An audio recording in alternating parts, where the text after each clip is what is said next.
Boss Kevin. எப்போ பாரு இதான் பிரச்சனை தெரியுமா? எங்க போனாலும் இல்ல கல்ல முடிட்டாங்க, கல்ல 12 மணியா கல்ல முடிட்டாங்க. தோசை நான் தோசை சாப்பிடணும். எப்படி? ஐயோ போலாம் மக்கள். எனக்கு ஒரு பிரச்சனை இருக்கு என் நாட்டில். என்னன்னா வியட்நாம் போனாலும் தாய்லாந்து போனாலும் தோசை தேடும். பட் இங்கே போனோம்னா 12 மணிக்கு கல்ல முடிவாங்க. அதுக்கு ஒரு சொல்யூஷன் தான் இன்னைக்கு. வாங்க பார்ப்போம். போலாம் மக்கள். ஓகே, இட்லி தோசை. இட்லி தோசான்னு ஒரு கடைக்கு வந்தோம். இங்கே ஸ்கூடாய் பாரு. ஓகே, தமான் ஸ்கூடாய் பாரு உள்ள இருந்துச்சு. சாப்பாடு வந்து ஹோம் குக். ஓகே, சாப்பாடு மாதிரி நல்லா ரொம்ப செலெக்ஷன் இல்லை. பட் திரும்ப டேஸ்ட் வந்து நல்லா இருந்துச்சுங்க. சாம்பார்லாம் பார்த்தீங்கன்னா அப்படியே இந்த ஹோம் அப்படியே வீட்டில் இருங்க அந்த கோயில் சாம்பார்னா டிக்கா அந்த மாதிரி இருக்குது. ஸோ நம்ம அண்ணன் தான் ஒரு அண்ணன் செஞ்சுட்டு இருக்காரு. ஐ திங்க் இந்த டைமில் ஓகே 1:30 மணிக்கு தோசை இட்லிலாம் வந்து இருக்குதுன்னு சொல்லிட்டு கல் போட்டு தோசை விட்டு கொடுத்தாரு. ஒரே ஒரு தோசை ஆர்டர் பண்ணோம். ஸோ இவருக்கு வந்து இவங்க சர்வீஸ்க்கு வந்து நம்ம ஆதரவு கொடுக்கணுன்ட்டு நினைக்கிறேன்.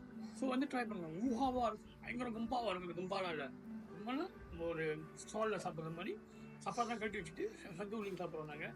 Very nice. சும்மா அந்த என்வாயர்மெண்ட் அப்படி காப்பாருங்க பாருங்கண்ணே.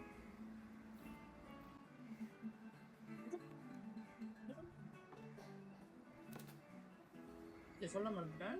மாங்காய் ரசம் இது வந்து எனக்கே கிளி பண்ணிவிட. Very nice.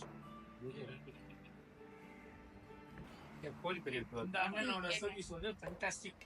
ஓகே, ரொம்ப அருமையான சர்வீஸு. ஸோ தோசை வந்து பாருங்க, வீட்டு தோசை மாதிரி அருமையாக எடுத்துருக்காரு.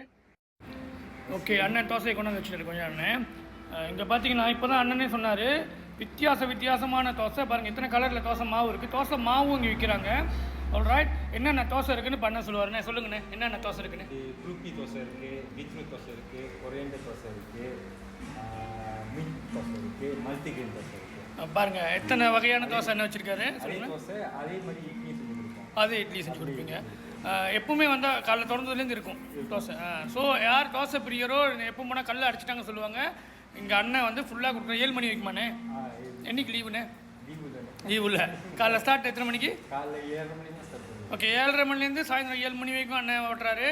நிச்சயமாக வந்து ஆதரவு கொடுங்க. நான் உங்களுக்கு இந்த அட்ரஸ் எல்லாம் போடுறேன். சும்மா ஒரு வாட்டி வந்து ட்ரை பண்ணி பாருங்களேன். ஓகே ஓகே காய்ஸ், இப்போ தான் அண்ணன் வந்து இன்னொரு விஷயம் சொன்னார். என்னென்னா சப்ளை. ஓகே, நீங்கள் ஒரு கெஃபே திறக்கிறீங்களோ இல்லை எங்கேயாச்சும் ரெஸ்டாரண்ட் வச்சுருக்கீங்க, உங்களுக்கு வந்து ஒரு 20 கிலோ 30 கிலோ சட்னி சப்ளை பண்ணணும், இல்லை தோசை மாவு சப்ளை பண்ணணும், இல்லை மினி இட்லி செஞ்சே சப்ளை பண்ணணும். அதெல்லாம் அவர் செய்கிறாரு. ஆல்ரைட், மேமாங்க எங்களுக்கு வந்து இந்த சாப்பிட்டு ரொம்ப திருப்தி. ஆல்ரைட், மேபி அவர் நல்ல மனசு, நல்ல சர்வீஸ் பண்ண நிறையா என்னன்னு ரொம்ப திருப்தி. ஸோ அது கொடுக்கல. அவ்வளோதான். பாஸ் கேபி.